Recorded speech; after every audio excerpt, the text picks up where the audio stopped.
कर कसहू आधे दिन दुपहरिया धरला कवरिया नए नए देखला करला बरियरिया अभी बड़ा दस कर कसहू आवत भसुरवा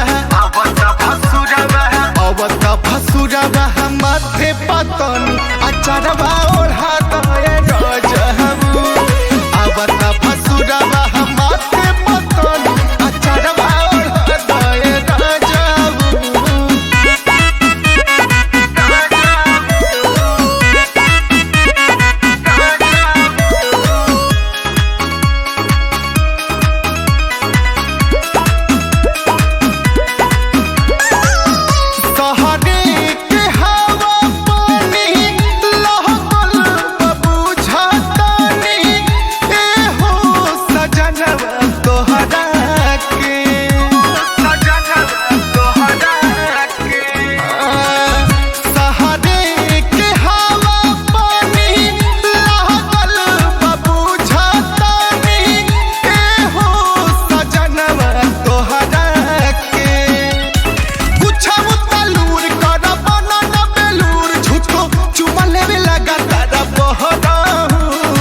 आवत भसुरवा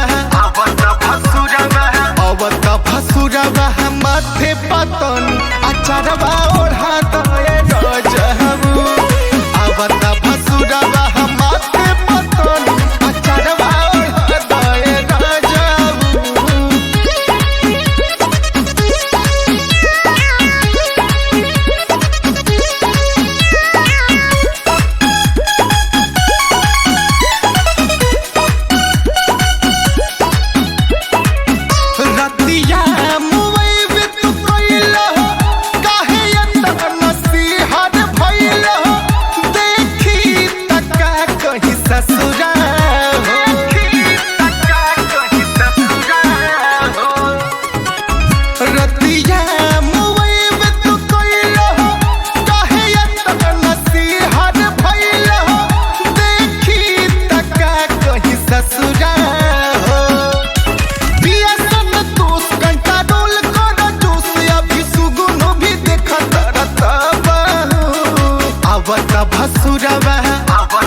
आवत भसुरवा माथे पतन अचरवा ओढ़ा दए रजहू आवत